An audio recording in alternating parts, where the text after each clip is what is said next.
Hello everyone, this is Alias Neo, and welcome to Star Wars Explored. Today I'm revisiting an old fiction that I put together. It's What If Mace Windu Survived?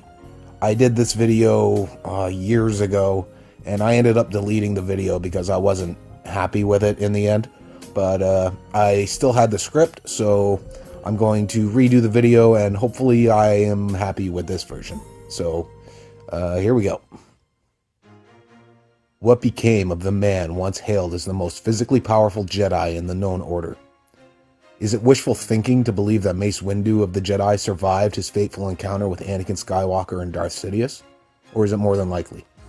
Today, I will be delving into what I personally believe happened to Mace Windu after his fall out of the window and how I think his story would unfold.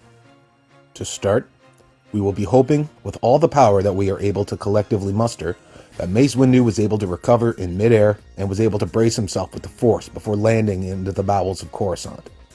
From here, Mace would remain unconscious for a long while, but he would eventually be found by a couple of homeless aliens. They would gather around him in concern.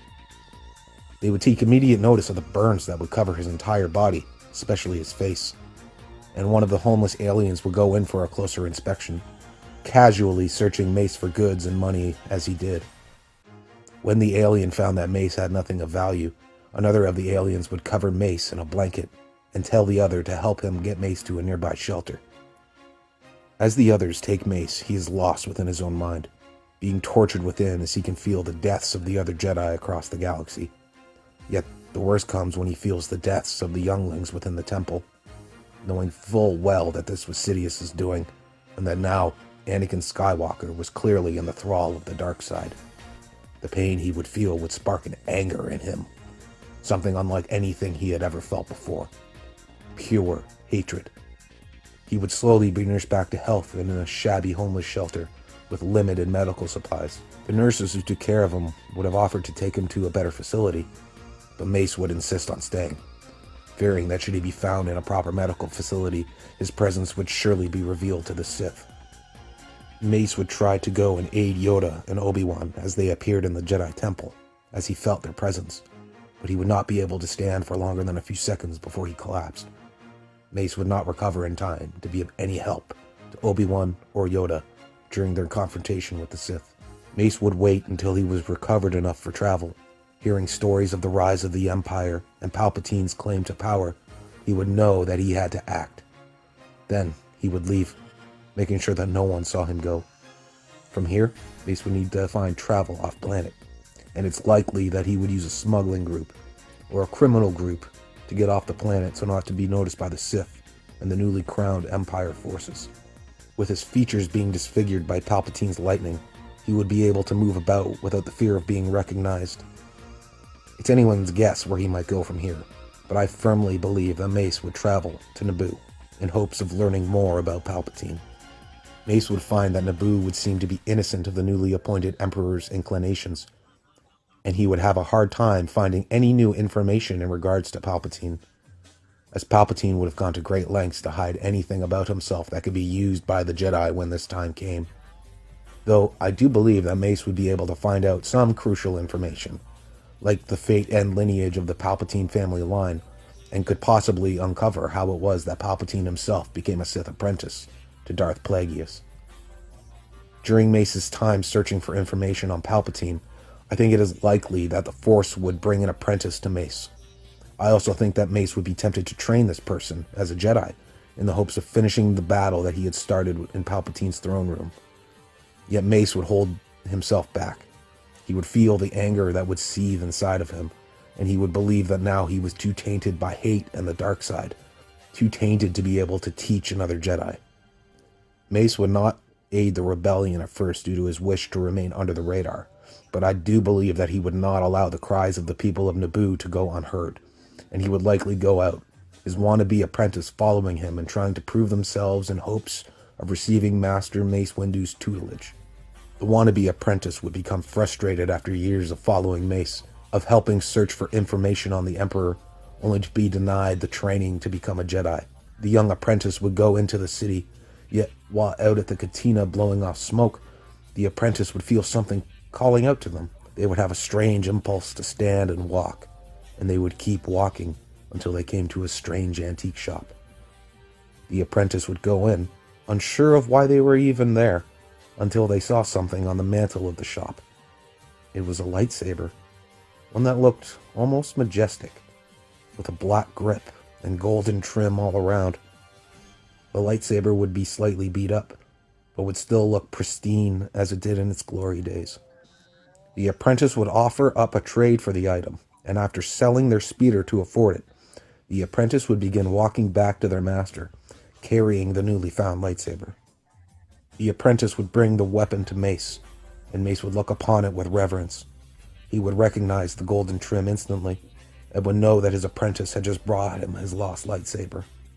Mace would tell his apprentice to ignite the blade, and upon seeing the regal purple, Mace would know that the Force was telling him to train the apprentice properly. As Mace would begin training his apprentice, they would be focusing on lightsaber combat and on the adapted Vapad technique that he had used against Sidious. Mace would also teach his apprentice how to deflect Force lightning without the use of a lightsaber, as well as many other useful Jedi tactics. Mace would also share with his apprentice the true names of the Dark Lords of the Sith, and his apprentice would be one of the few people in the galaxy to know that Darth Vader was indeed Anakin Skywalker. Mace would share Anakin's life story with his apprentice, as he would want them to know exactly who they are going up against. He would tell the apprentice how Anakin was a slave, and that he had been trained against the wishes of the Jedi Council to honor a fallen Jedi who believed Anakin to be the chosen one who would bring balance to the Force. It would take the apprentice years of training, honing their ability with the Force and with the lightsaber, but eventually, the apprentice would be ready to finish the battle Mace Windu had started so long ago. Mace would know that there would be no point in trying to find the Sith, and he would be aware of the bounty that now existed on the heads of every Jedi. Mace would tell his apprentice to go out into Naboo, aiding the rebellion with the full power of a Jedi at his side. Mace would want his apprentice to reveal themselves to the Empire so that the Sith would come to them, and it would not take long until Vader would hear tales of the purple blade, which would draw his attention immediately. To Vader, he would see the purple blade as a sign that Mace had survived. The apprentice would be attacking another Imperial outpost when they would be suddenly confronted by Darth Vader, standing before them with his lightsaber ignited. The Lord of the Sith would instantly recognize the apprentice's lightsaber as belonging to Mace Windu, and Vader would likely wait for the apprentice to make the first move, which the apprentice would have no problem doing. The apprentice would begin to use Mace Windu's altered version of Vapad out of the gate, but Vader would be prepared for it. Vader would take a defensive stance and would allow for the apprentice to press the assault. Vader would know that Vapad takes the opponent's dark side energy and uses it against the attacker, essentially making the user of the stance stronger the angrier their opponent becomes. So Vader made himself calm. The apprentice would realize what Vader was doing, and would grow concerned due to the likely proximity to Imperial forces. Time would not be their ally, and Vader would know it. In desperation, the apprentice would begin to talk to Vader, trying to agitate him as they fought. The apprentice would say, "I know who you are. I know you betrayed everything you stood for. I know what the true legacy of Anakin Skywalker is." Vader would speak back. "Skywalker was weak, so I destroyed him." And the apprentice would say to him, "Anakin Skywalker was a slave to his emotion, and you, Darth Vader, are a slave to the dark side. Once a slave, always a slave." The deep mechanical breath of Vader would be halted with a final inhale, causing the area to fall silent but for the hum of the lightsabers. The apprentice could feel the Dark Lord of the Sith glaring at him through the mask. They could feel the hate that was brewing within him, and in a demonstration of speed that the apprentice would be unprepared for, Vader would strike out at them, with such force and speed that the apprentice would be knocked back to the ground.